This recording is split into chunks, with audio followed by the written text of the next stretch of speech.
par nommer un ici, Marcel. Marcel, voilà, Marcel, on était ensemble. Depuis ce moment, il a joué un grand rôle, parce que moi, je ne maîtrisais pas le camp. C'est lui qui travaillait au camp Al-Faya, donc c'est lui qui devait créer les rapports de force. Il a travaillé jusqu'à tel point qu'on l'a nommé le parrain des caporaux de Conakry, Marcel. Donc, au bout de quelques mois, Pivi n'avait personne derrière lui. Ce jour, rapidement, à 0 heure, nous étions dans un motel. Moi, capitaine Dadis, d'abord, excusez-moi, pour renforcer notre rapport, capitaine Dadis a fait venir un grand féticheur. C'est un homme, je reconnais. Le nom est Foromo. Il l'a fait venir de la forêt. Pour qu'on vienne pacter. Au cas où, pour ne pas que, c'est-à-dire si Dieu nous donnait la force que quelqu'un arrive à trahir son prochain. Foromo est venu. On est parti là. Moi, je ne suis pas animiste. Mais si je m'abstenais, même si on réussissait, ils allaient penser autre chose. Moi, c'est le courant que je connais. Mais le monsieur a été clair, Foromo. Il a préparé tout. On a géré là-dessus. Moi, Dadis, Marcel et autres, même le commandant de son salon là, était là-bas. On a géré et le monsieur a ajouté, je n'oublie pas, il ne faut pas qu'il oublie parce qu'à l'échelle humaine, c'est comme aujourd'hui on venait de le faire. Il a ajouté, celui qui trahit entre vous prendra une balle. Le monsieur a été clair. Il dit, c'est vous qui savez si vous allez manger. Le président a été le premier à manger. Il dit, Toumba, j'ai mangé. On a tous mangé. Il y a ce pacte entre nous. Après ces jours maintenant, nous étions dans un motel dont je faisais qu'à tout de suite à Kipé, à 0 heure. À 0 heure, c'est-à-dire c'est quelqu'un, il ne se repose pas. Il travaille à tout moment. S'il veut se reposer, il faut que son chauffeur le fasse marcher. Il ne mange pas. Toujours calcul, pouvoir là. Donc on était là-bas, il dormait sous une paillote à côté de moi. Il se reposait. Il y a Bégré, dont on parle là, qui a beaucoup travaillé dans l'arrivée du pouvoir là. Bien qu'il n'a pas de niveau, mais c'est à cause de son effort, il a bénéficié. Vous allez connaître toutes les individualités dedans. Pour vous permettre d'apprécier vraiment, afin que le ministère public puisse savoir qui doit aller à la maison, qui doit rester. Il ne faut pas qu'on s'emporte tous comme ça là. Ce que tu n'as pas fait comme ça, parce que maintenant ils se rendent compte de la chose. Maintenant, non, ça ne peut pas marcher. Begré est venu me souffler à l'oreille. Begré relevait du camp Kamaen à l'époque. Mais c'est lui qui mobilisait les hommes là-bas. Parce que, voilà, sa voix passait là-bas. Pour mettre main sur le camp Kamaen, c'est Begré qui jouait ce rôle. Ils étaient deux. Mais toujours, nous sommes ensemble en réunion avec Dadis. Donc ce jour, à 0 heure, Begré est venu me souffler à l'oreille. Il dit, on l'a informé que le président Conte est mort, paix à son âme. Dès qu'il m'a dit, j'ai réveillé Dadis comme ça. J'ai dit, lève-toi. J'ai réveillé, j'ai dit, ah, on m'a informé que le président est mort. J'ai dit, Serge a confirmé.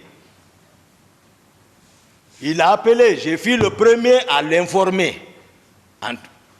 Parce que nous étions ensemble. Il a appelé. Ses relations, ils ont confirmé. Tout de suite, l'énergie lui est revenue, comme s'il ne dormait pas. Il me dit, Toumba, allons en ville. J'ai dit, non, on ne va pas en ville, sinon on risque de se faire prendre. J'ai dit, donne-moi l'argent. Il m'a donné l'argent. J'ai dit, bon, prends ton véhicule. On a l'habitude de laisser les hommes chez lui. à domicile, tu vas leur prendre rendez-vous au camp Al-Faya. Il dit, tu as raison. Il est parti, on s'est quitté. Je suis resté, j'ai donné consigne, j'ai partagé l'argent aux autres. Nous étions au nombre de 16 personnes. Chacun a réussi, j'ai donné consigne, rentrez, vous préparez, rendez-vous au camp Al-Faya. Marcel était avec moi et un autre. J'ai dit, vous, nous bougeons ensemble. Marcel et moi, on est venus chez moi, à domicile. J'ai dit, bon, toi, tu habites au camp. Tu rentres d'abord au camp, tu te habilles, tu te prépares, tu observes, tu viens me chercher encore. L'autre a oublié son arme, j'ai dit, tu vas chercher ton arme, tu viens me trouver à la maison. Et ce qu'il fit fait, Marcel est venu, l'autre est venu. Pendant ce temps, Dadis est arrivé avec sa troupe au camp. À ce niveau, je vais préciser. Le général Sekouba Konaté, tout le monde sait qu'il était le commandant du bataillon des troupes aéroportées, c'est-à-dire on appelle Bata. Il était très armé, très fort. Dans la capitale, il n'y avait pas un autre. Bien qu'étant d'accord avec Dadis, mais bien que Dadis soit, c'est-à-dire détaché comme service d'appui peut-être, ou autre chose, je peux appeler comme ça, mais il relevait toujours du commandement du général Sekouba Konaté. Bien que vers la fin du règne du fait général Conté, Dadis fut nommé par décret comme directeur général des hydrocarbures des forces armées guinéennes. Mais c'est un béret rouge. Donc, de facto, il relève du général Sekouba Konaté. Donc, c'est des rivaux. Et le général Konaté avait la force encore. Ces hommes aussi étaient pour lui, pour qu'il prenne le pouvoir. Donc, Dadis est arrivé au camp. Le général Konaté est basé là-bas.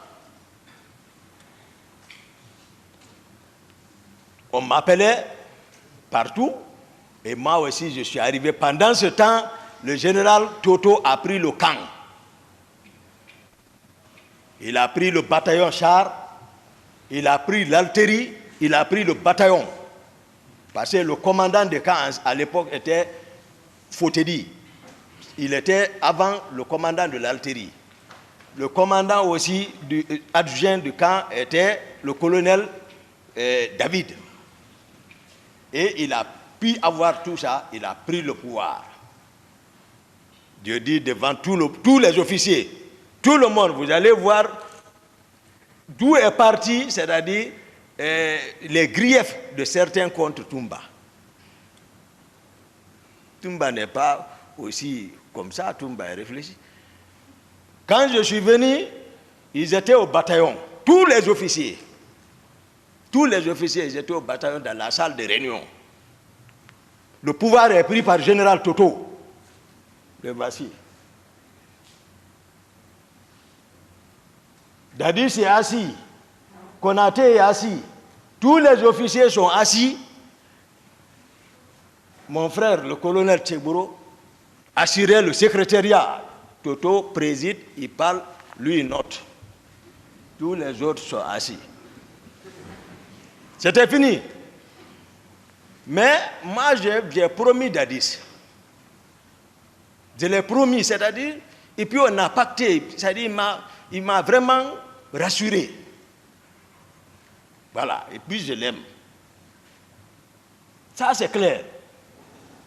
Moi, lorsque je jure sur le Coran, je ne reviendrai plus en arrière. Parce que Dieu dit, Ya ayyuhallazina amanu, lima taquluna ma la taf'aluna. Kabura magtan inna Allahi an taqulu ma la taf'aluna. Il dit, vous les croyants, ne dites pas ce que vous n'allez pas faire. Si vous le faites, il dit, c'est un grand péché. Ce n'est pas un petit péché, c'est un grand péché. Là où moi je suis arrêté, je sais que ce que je dis, ce qui sort ici, il y a les anges qui notent. Il dit, il dit, chaque âme que j'ai créée, il y a l'ange gardien qui note. Je ne parle pas pour parler. Je ne veux pas que les gens divisent. Nous divisent, ce n'est pas bon. Je suis sincère. Le colonel Tchegbouro, qui assurait le secrétariat pour le général Toto, lui, il a encaissé. Je suis venu, j'ai dégagé le garde-corps qui est dehors. Et ils sont enfermés dedans. J'ai brisé la porte, je suis rentré. Il y a eu silence et Général Toto a balayé du revers de la main comme ça. Ils sont ici non qu'à être sincères. Ils auront confiance. Comme ça. Il dit, mais ça c'est de l'indiscipline. J'ai dit, quoi? Qui? J'ai dit, là où tu es arrêté, assis, tu ne bouges pas. Tu es arrêté. Oui. Aussi, si ce n'est pas vrai ce que je dis, il y avait un civil là-bas, un seul civil était là-bas, il s'appelle Demba Dafé. Il était je l'ai vu dans la mouvance RPG, il était député, teint noir, grand, il était là-bas. Assis dans la... J'ai dit de se lever, jeune homme, j'ai remis l'arme, j'ai dit flanque-toi. Il s'est assis. Je suis parti contre Tegboro. J'ai ramassé les papiers en bas de lui, ce qu'il notait. Et tous ils ont fui. Ils ont laissé la salle. Mon patron, lui, c'est maintenant, il s'est approché. Voilà. Maintenant, quand je le quitte, les gens, les Bunduka, qui est préfet de Fra, ils viennent, ils prennent Dadis, ils vont le effrayer là-bas. Quand je viens, ils fuient. Jusqu'à, on a imposé là-bas, on est sorti là-bas. Déjà, ils sont faibles. Ils ont compris que c'est gâté. On s'est rendu d'abord à Bata maintenant. À Bata. À Bata, moi j'ai assuré la sécurité totale pour montrer que Dadis est présent. Au bataillon, même Grand Pivi n'était pas dedans là-bas. Pivi même, je le voyais, lui aussi cherchait pour que si on pouvait le supporter, si on ne s'entend pas là-bas, lui aussi prend. Ouais. Il était en bas.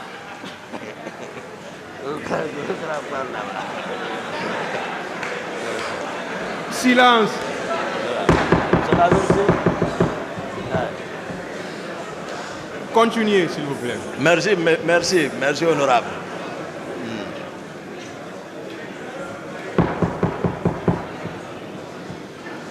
On est... Silence, s'il vous plaît.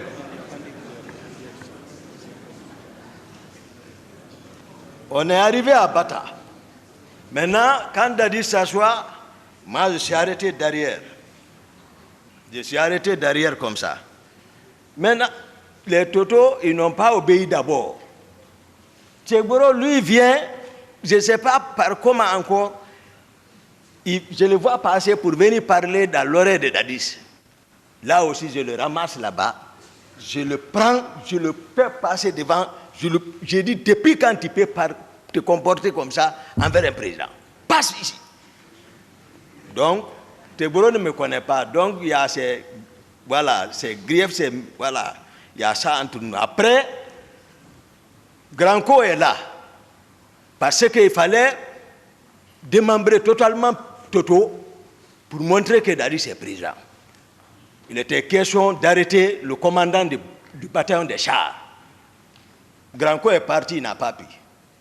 La nuit, il est là, c'est mon grand, il connaît. Il est parti, il n'a pas pu rentrer. Il est revenu dire que non, je suis parti, j'ai pris le commandant, je l'ai envoyé à notre position. Le commandant du camp Al-Faya, faut te dire, je suis parti le prendre. Toto a compris, il faut rejoindre. Il est venu rejoindre.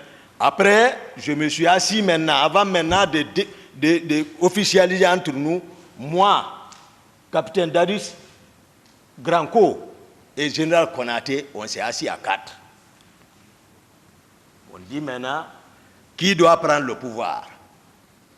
Le président Dadis dit, ouais, Toumba. Il dit, Toumba, ouais, qu'est-ce que tu dis?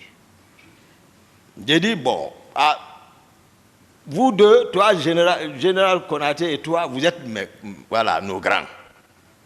Donc, mais je pense que tu m'avais fait savoir que Konaté t'avait promis qu'au cas si c'était comme ça, il allait te céder. Granco a dit oui. Donc, on est devenus deux.